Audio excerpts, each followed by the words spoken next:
Good afternoon, everyone. Welcome to our first webinar, CSR101, what is it and what is not. My name is Hüseyin Yılmaz. I am the Director General of Corporate Social Responsibility Association of Turkey. During the next 1 hour, we are going to talk about the evaluation of CSR concept and the implementation of this concept in the private companies. We will give some experience sharing from Turkey, IBM Turk. And then we will have some Q&A session, and you can direct your questions to our speakers, and maybe you can share your comments in the chatting room. Before we start the webinar, first of all, I want to give a brief information about the project and the webinar series. The Accelerating CSR in the Black Sea region project is implemented by 3 partners from Black Sea countries. As I mentioned before, the CSR Turkey is one of the partners, and another partner is the Armenian Marketing Association. The third one is the CSR Ukraine. The consortium, and also we call this consortium as Black Sea CSR Black Sea Network. It has some background, maybe more than 10 years. Our project aims to increase the awareness of the institution and organizations and also the citizens about the CSR and the SDGs. And the project also, we are trying to increase the capacities of the institution regarding their interest and their awareness on CSR and environmental issues. The project actually financed by the European Union with the support of the Romanian fund platform. The fund platform is actually the main coordinator of the project called Grant Call, and this is the some of the 6 main projects in the Black Sea implemented by the Black Sea country organizations. As you see in the our application form, we have we have 7 webinars, and I want to just show the webinars to you now.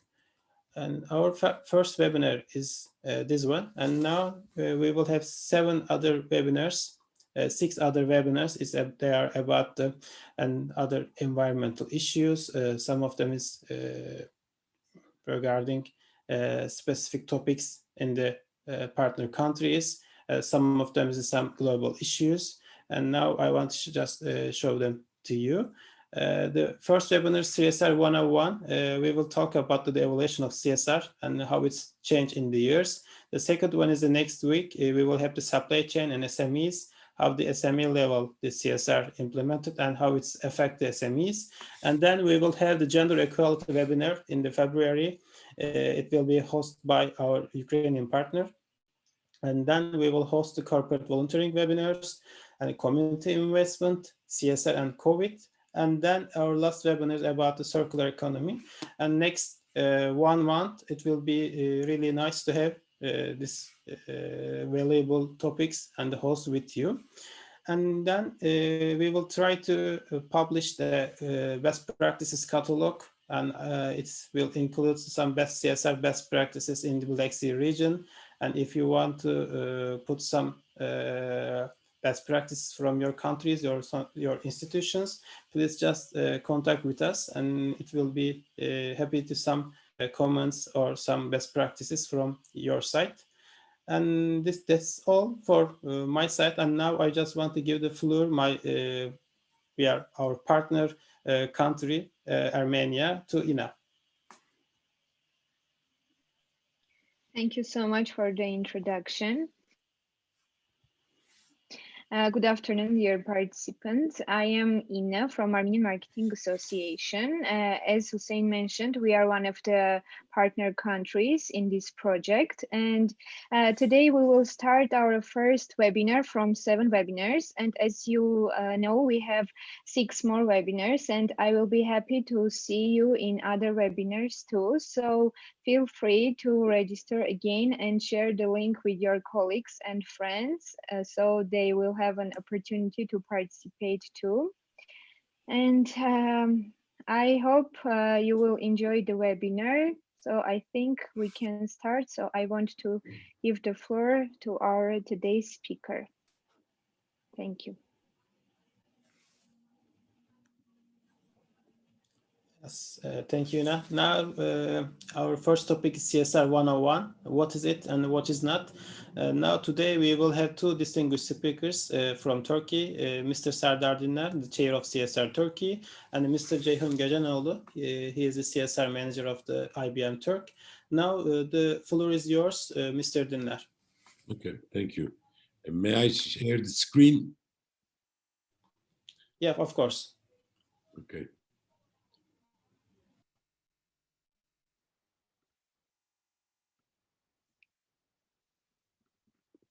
Okay, is it on it? Ekranda mı Hüseyin? Is it on? Yes, it is. Yeah, it's on.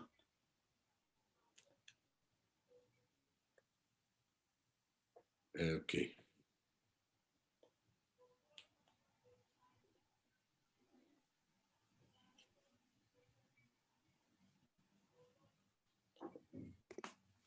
Okay, well, if we talk about CSR and if we think about when did it start, I can maybe take you back to 1700 before a century to the Sumerian time to Babylon.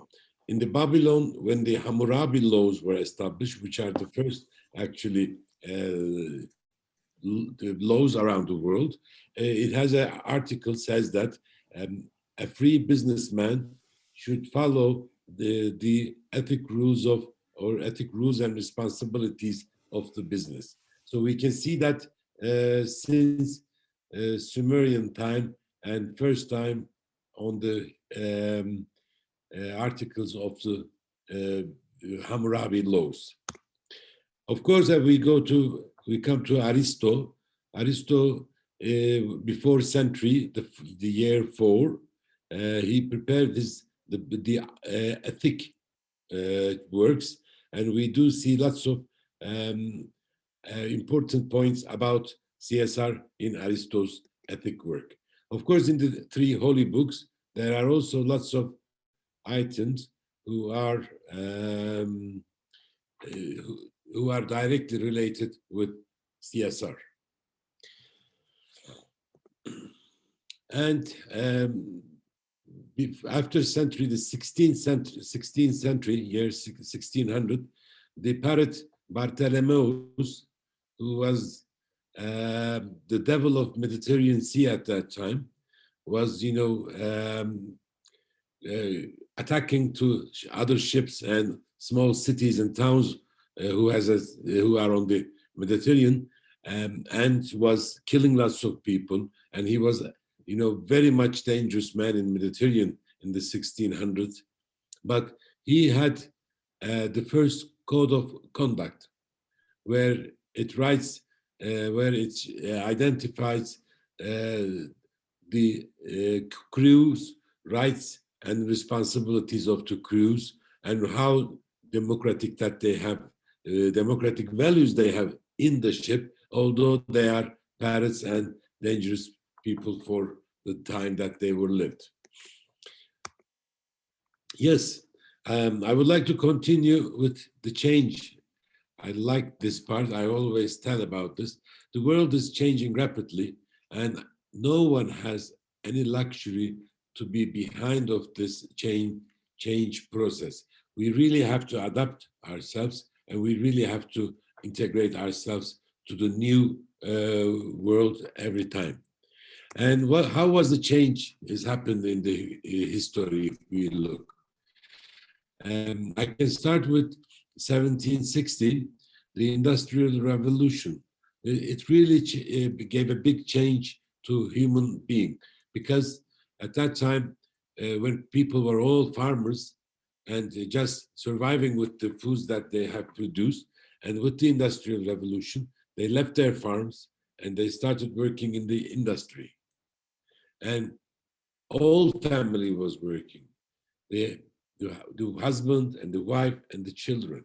And the children was working in the most dangerous and most difficult way. They were working in the mines, because at that time there was no technology to make a big holes for minings.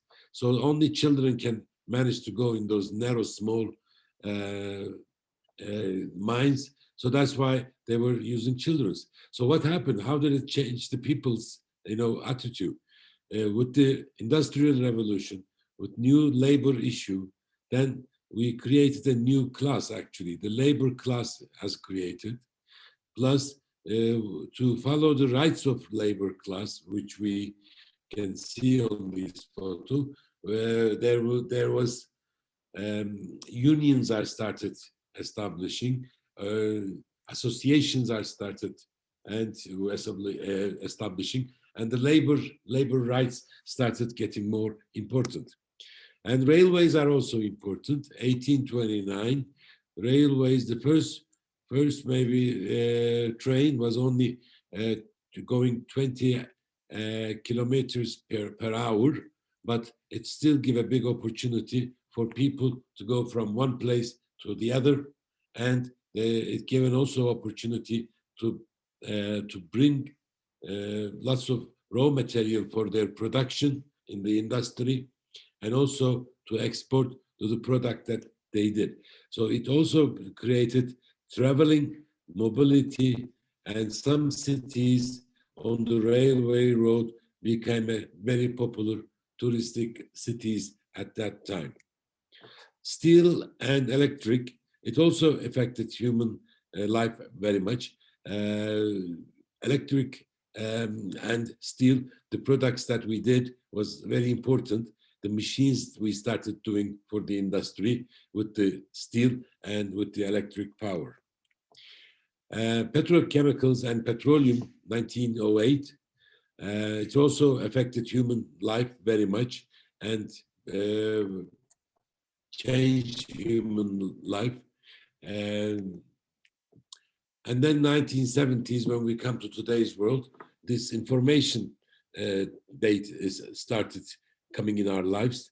This is the first actually computer that I used, and that the disk on the right side could only you can only save 16 pages of Word document for this diskette. So 1917 until today, the technology has changed too much. Well, with the millennium, I believe there's a new date or new period started, which many of us maybe not that much giving attention for that. But today's change is I can call, which is social. Because nowadays in our life, we have social media, social entrepreneurship, social investment, social capital, social networks, well, and corporate social responsibility. And finally, with the COVID-19 pandemic, we have the social distance. So this period, the new era, is mainly based on social.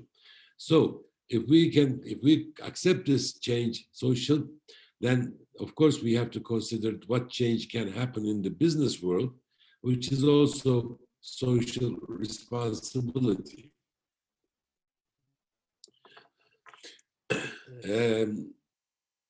I would like to stop sharing now, and because I want to talk about.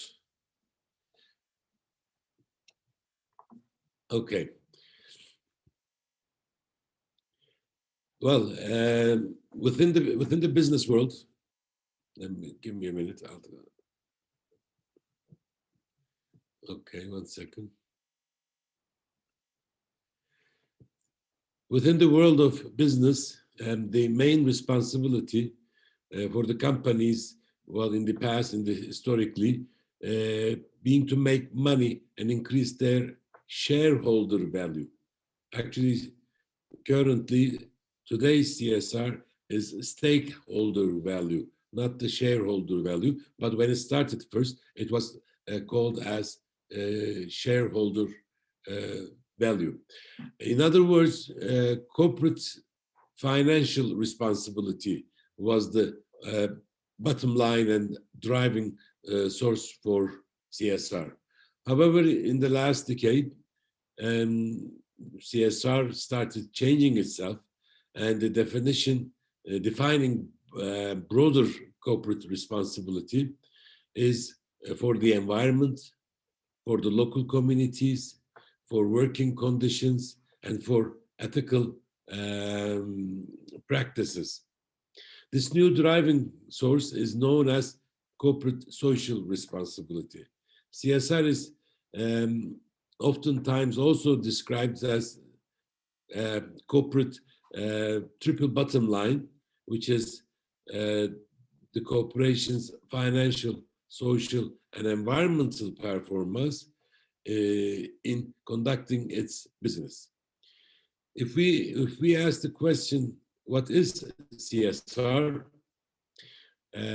While there is no universal definition of corporate social responsibility, it generally refers of transparent business practices that are based on ethical values, compliance with legal requirements, and respect for the people, for the community, and the environment.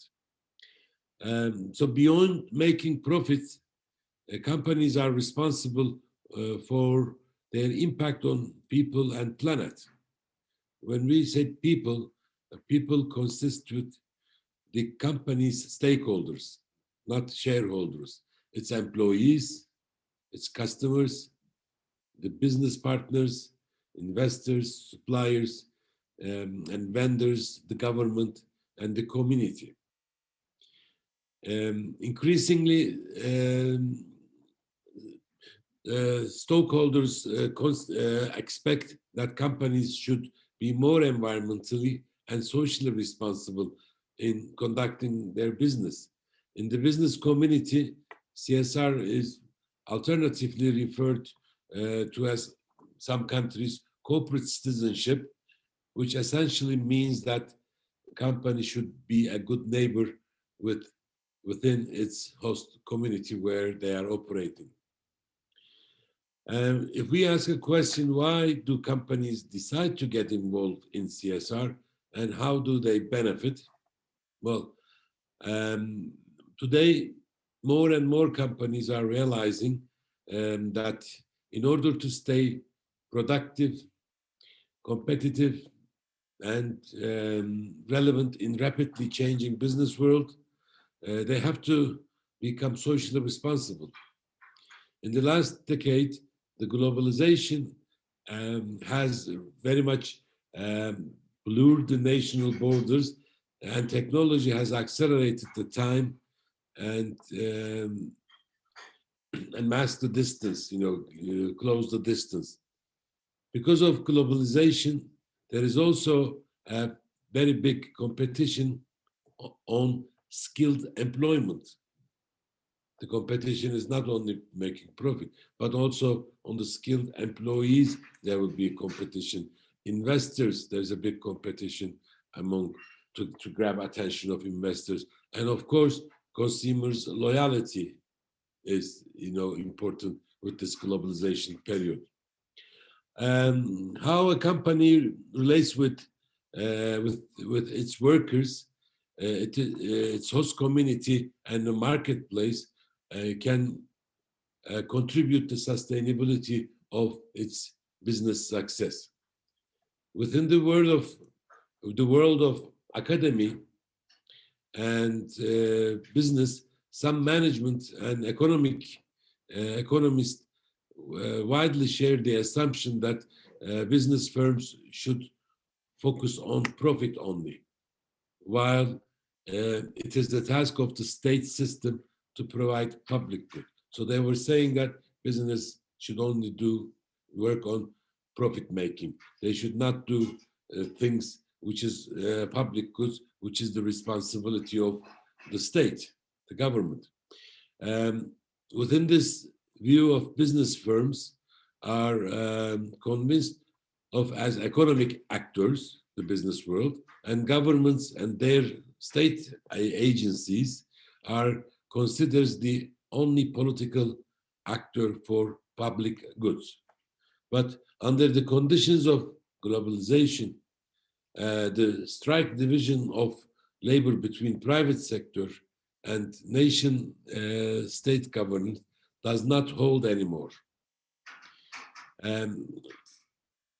Many business firms have started to assume social and political responsibilities that go beyond the legal requirements and full regulatory vacuum in the global governance. During the past decades, business firms have started engaging in activities that were traditionally being regarded as actual government activities. This is especially true for multinational companies. They engage in public health, education, social security, protection of human rights, while operating in countries where they are developing countries. For example, social ills like AIDS. In Africa, there are 25 million people are suffering with AIDS, and maybe 80% of the job or the help, work, research, whatever you call, is done by the business world.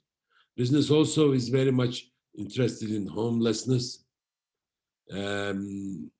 defined ethic rules, protecting natural environment, engage self-regulation to fill the global gaps in the legal regulation and moral orientation, and promote societal peace and stability.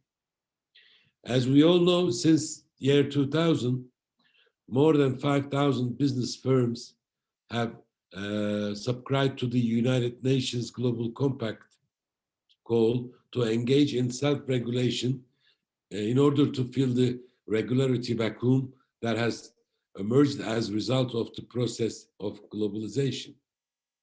But many economists and management scientists still criticize these activities because they do not correspond the economic role of business in society as it is assumed in the theory of the business. And the behavior of business firms even goes beyond the widespread understanding of corporate social responsibility as compliance within the societal expectation. Matten and Karen, in their article in 2005, suggest that in the course of this development, some business firms have even begun assume a state-like role. They argue many companies fulfill the functions of protecting, enabling, and implementing citizenship rights, which have originally been considered the sole responsibility of the state and its agencies. So what I finally want to say is CSR nowadays can be considered as political CSR, and I'm sure that there will be many business people will be in the influencing positions in the politics of the world. Actually, what I would like to say is, or what I, one of my assumption is, maybe the next Secretary General of UN might be coming from the business world rather than political world. And my candidate for that is actually the former CEO of Unilever, which is Paul Polman. And maybe, who knows, the next Secretary General of UN might be a former businessman. And maybe in many countries that we might see in the near future, that the leaders, the presidents, prime ministers might be a former business people. So business is really very much be interested in the area of the politics with CSR. That's all I want to say. Thank you very much, Hussein.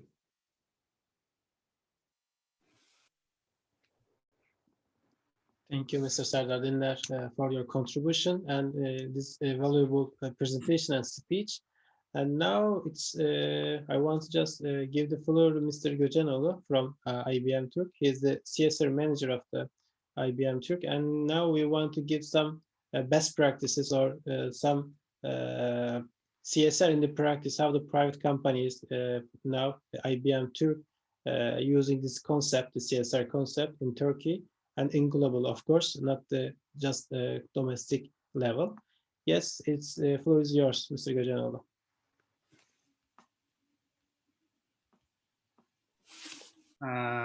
Well, thank you, Hüseyin, and thank you for all the organizers of this series of events. My name is Ceyhun. I'm based in Turkey, Istanbul. Of course, I mean, my presentation focus on general activities of IBM in overall, but I can only speak on behalf of Turkish office, by the way. So I should be clear on that. And I'll have a presentation. But before that, while I was listening to Serdar Dinler, I was I could also make a distinction between, how civil society and business differs as well, because, I can't make any assumptions, I can't make any predictions. I'm at IBM, we always talk about facts, so they should be really factual. So I'll talk about, what we do, and this will be the practice part of Serdar Dinler's overall presentation. And I won't go back to ancient times. I will talk about today. So let me share my screen. If I may have that privilege. Yes, I have it. So I would like to start. I hope you can see it. Can you? Yes, we are. Okay, so I'll start with a short video. What is good tech? It's sharing data and insights, making AI transparent, and advocating for policies that positively impact the world. It's standing together to fight discrimination in all its forms and wherever it exists. It's contributing expertise to support teachers and to help learners of all ages build skills for our global community. And leading the way to a sustainable, clean energy future. This is what good tech looks like. It's a pledge to the beliefs that guide us every day.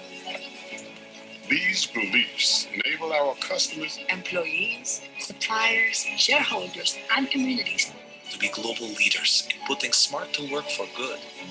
To overcome worldwide challenges and embrace transformative opportunities now and long into the future.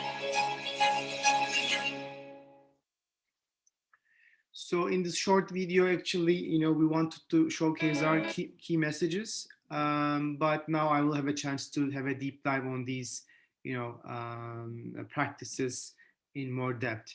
So actually at IBM, we believe that our technology and our expertise and resources could have support the change and the world. And we also think that this is on the equality basis and equality basis as well.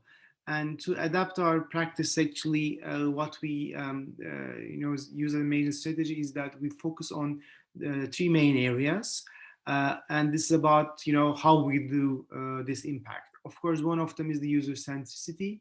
This is a very strong area that IBM overall looks into as well. So for us, it's not about the end, the tool. So we don't just create a tool or technology and say you use it. We look at the user level, and we look at the customer level about how or the impact of beneficiaries in the CSR jargon. We look at that, and then build up all the process and all the technology behind it. So it's about the user, and we use design thinking methodologies and techniques to ensure that we have the user centricity model. The other part is about co-creation partnership. So we are not an organization overall, just write checks to organizations or, ask for a proposal of projects and such. But instead, we work with partnership and co-create the projects that we will be delivering.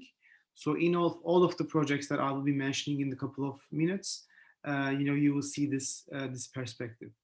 And of course, as I said earlier, we are not much different than CSR. So we are an ad hoc department at IBM in terms of, our how we work, but also what we do. So, we always include our business relevance into what we do. And in this respect, I also would like to mention about three pillars, let me say, overall about what areas we focus on as the CSR team. And of course, there are other issues that Serdar Dindar mentioned in his speech as well. But for now, I'll focus on two areas in that regard, because other areas like environment or personal data protection and other, or supply chain, and then energy efficiency, they are dealt with other parts of the IBM business in the technical terms. So we actually embedded all these notions to our own business level. So we are not ad hoc and doing supply chain and diversity and that kind of thing. But those actual departments who are focusing on those areas on their day-to-day work have embraced those parts. And that if you want to look at those areas, our CSR report can be reached out at ibm.org, and we are using the Global Reporting Initiative standards, which would be comparable, would provide comparisons to you as well. So today, as I said, I'll focus on these three areas, which is education skills, technology for social impact, and of course our employee engagement. So in terms of before just diving to that as well, again, as I mentioned, our overall organization has different dimensions. So we have we are managing this this CSR perspective within different departments, and including CSR, as well as environment, supply chain, and including research as well. And our alignment is is aligned with UN Sustainable Development Goals.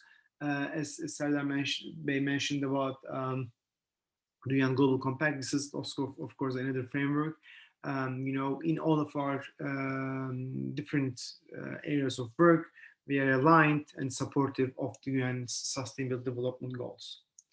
So coming to education and skills, this is a very important part of our strategy, because one thing that IBM have done over its global presence, more than 110 years now, is about change, is about bringing new innovations and technology into our society, into our business, into our world.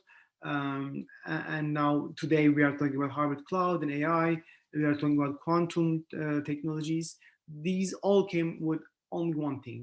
One thing that has come over that 110 years is always about education skills. So this is not only about IBM, but at large about communities. It's not only about communities, but also at IBM. So it's mutual benefits. So for our work, actually, yeah, this one is, I'll just skip this one. So we have several programs, but I'll mention in particular the two areas that has a more global reach compared to all, and those two are in the left in your screens. PTech, Open PTech, and Skills Build is the ones that we apply in Turkey, so I'll focus on those. So actually, PTech is a reform model, and the reason behind it is, as Serdar Dindar mentioned, and I'm also coming to this theoretical background and this overall arching state of the world. Today, the new technologies like AI is going to shift the workforce, and it's going to end some of the occupations, but it's going to bring more into the workforce. And I always give an example to this is, now in all of your organizations that you are part of or have been part of, 20 years ago, we never thought of social media,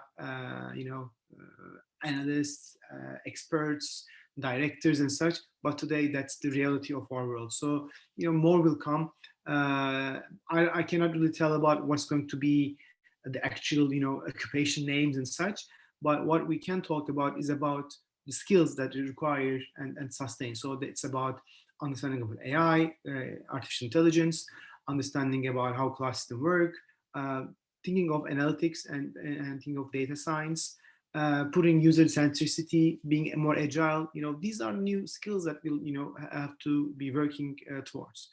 And in that element, one other issue is that it's shifting very fast. It's a very fast pace. And if you are an engineer graduate of an engineer school on computer science, that's almost like 4 years around the globe, the information that you will learn from that 4 years will be available for 3 more years.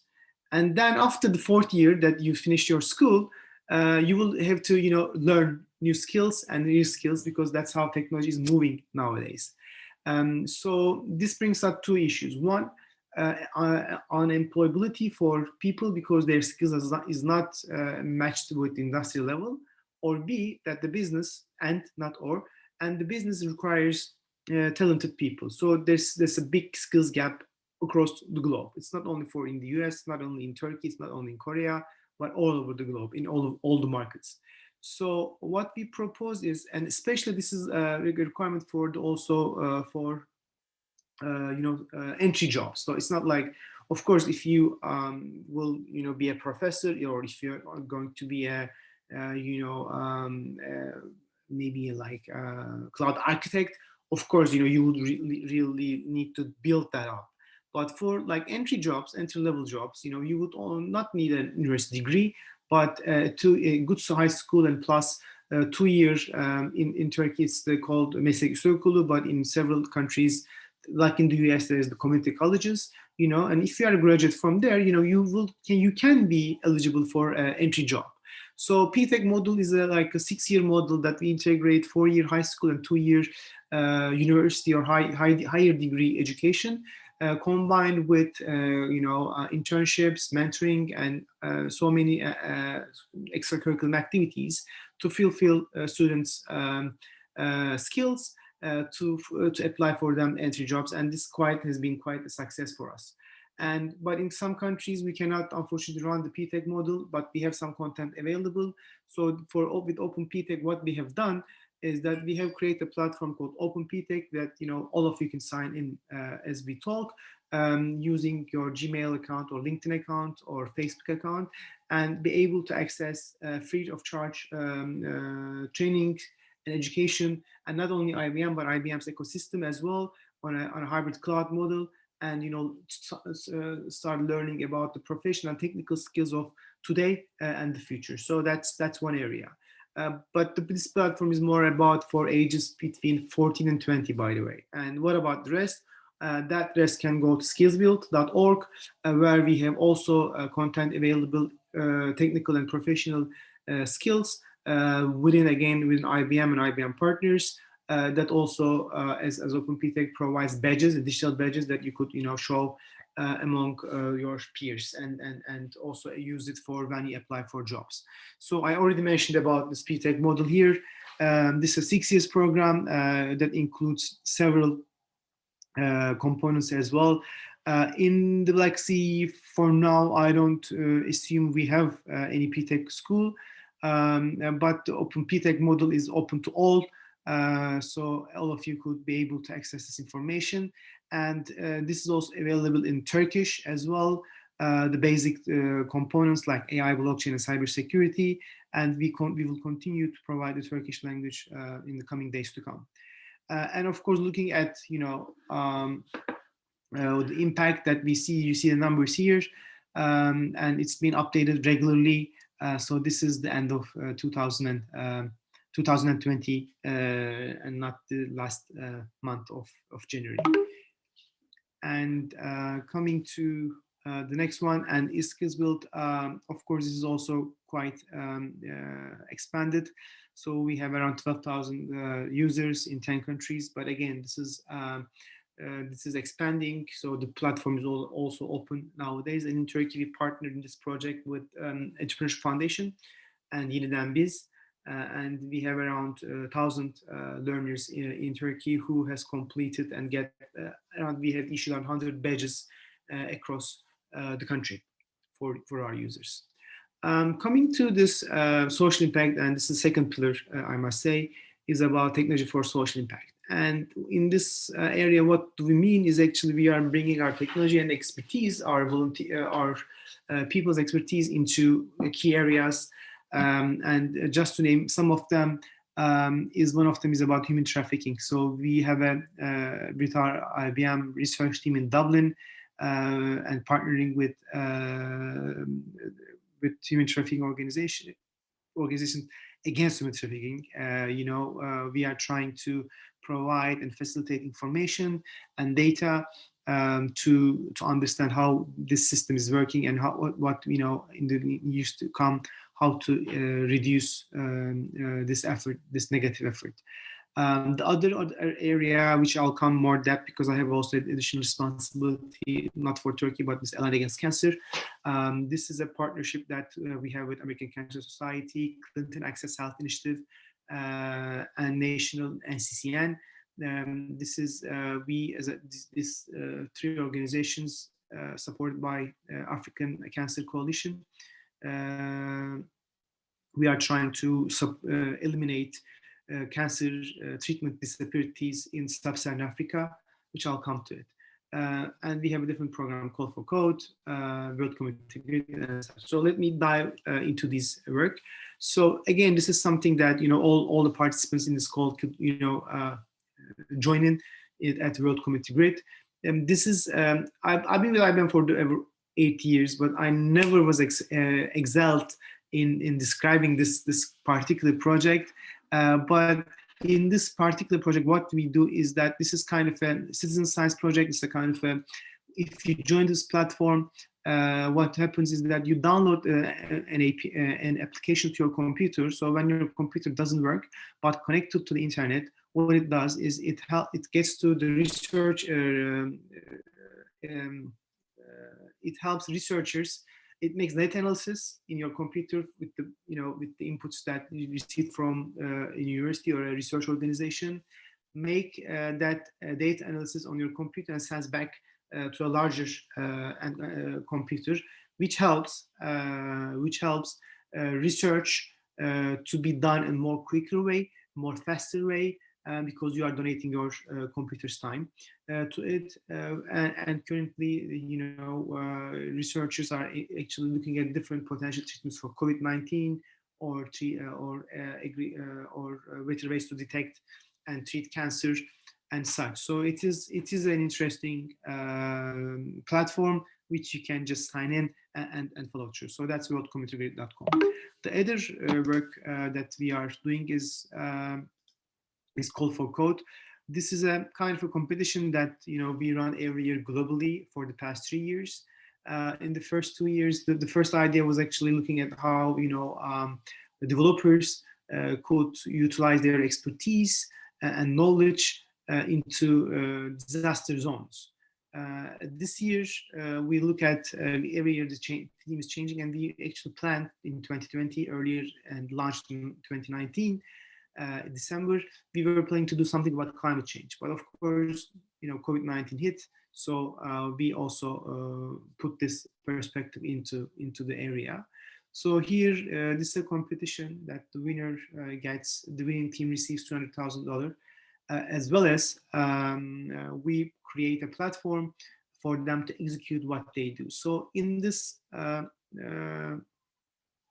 photo, what you see is the winner of 2020, is that this is a Spanish team that is helping the firefighters and putting Internet of devices, clever devices on their protective clothing, and inform them when they get into a fire area. It provides data about heat, moisture, and some other elements. As well as these IoT machines are designed for them individually, so it also helps them to understand their individual behavior in an individual setting, and help them to train what is that firefighter can be done much better in these circumstances. Again, this year we also have this competition will continue. So if there's anyone who's a developer at this call or has access to developers, please, invite them to call for code or join the call for code effort this year. And we have also some regional projects. So for MIA, Middle East and Africa, we have a winner in Lebanon, and we are working with the Lebanese organization about, after this the blast in Beirut, they are trying to organize an application for how to handle donations and introduce people together. So we will be hopefully helping their endeavor. So this year in our competition, as you see, the numbers are really good. We have around close to 500,000 participants, and almost like from every nation we have applications, and we have reached around more than 50,000 students across, because we have also the competition for the high schoolers as well. Coming to Allied Against Cancer, which I already mentioned to you, this is a kind of a platform, Allied Against Cancer, that is a partnering. As I mentioned earlier in my speech, we partner, and we co-create. So in our partnership, we have several organizations, including American Cancer Society, and we are working in the sub-Saharan Africa and trying to eliminate cancer-related disparities using our technology and our tools. We have two tools there, one existing tool and the other one was being developed and now is being piloted, ChemoQuant and ChemoSafe. ChemoSafe is a tool that helps the organizations making their own assessments about the health and safety issues at their respective institutions that are helping cancer treatment. And the second one, ChemoQuant, is actually helping organizations to forecast their drug and medicine requirements and plan ahead and make their purchase in a more faster and more efficient manner. So the last pillar, not taking more of your time, is about the employee engagement, because all these changes, all those programs over this 110 years, the IBM employees has been critical and has been in the center of these changes and activities and programs. So we really focus on IBM employee engagement, and one particular area is called the IBM Volunteers. So we provide opportunities. Of course, these photos are pre-COVID, so of course nowadays it's more virtual. But what we help, we have a platform for IBMers, fellow IBMers, so that they could look at different materials, and this is actually open to all of you as well. IBM Activity Kits. So these are ready material that if you're a volunteer from IBM or elsewhere, but you don't know how to start and what to do, this provides you some kind of training material that you could apply in schools or in education institutions or in different organizations. We also provide, we have a budget available every year for IBMers who does volunteering work, then could apply for grants to support different institutions. So they only need to submit their working hours, volunteer working hours, into our system, and then request this cash amount for their choice of organization. And of course, every year we also recognize IBM Volunteer Excellence winners through our CEO. And every year at least like 12 or 14, 15 organizations receive also a cash grant through this volunteer efforts for their efforts that they have done. And the third area in this is about called Ibm Service Corp. This is also pre-COVID. We were exchanging among countries. So for instance, I was privileged to go to China and work for an organization in China for a month and help them to redesign their marketing and their communication strategies and their programmatic way approaching their own beneficiaries. So every year we have this exchange program, but nowadays we are focusing on the virtual, of course, because of the travel bans and COVID-19. But this is also a very influential program for both organizations that could receive, IBM talent, for IBMers like myself, going and learning and experiencing new things within those new organizations. And of course, the third one is about, IBM, that, we could be able to, penetrate and understand about that particular country, that particular organization, and that particular area of work. So this is quite an important part of what we do. And till now, as I said, we had 5,000 participants from 62 countries. Turkey hosted around 130 participants so far, and we have done around about 35 projects in this 1,700 global projects. And of course, we all believe that this really make, as an employee, we're privileged to have IBM support our endeavor. So that's all from me in this. I think it's more than 15-20 minutes. That's fine. And if you want to share, with these practices, you can use this hashtag. We'll take IBM. And if you have any questions, I'm happy to respond. Thank you all.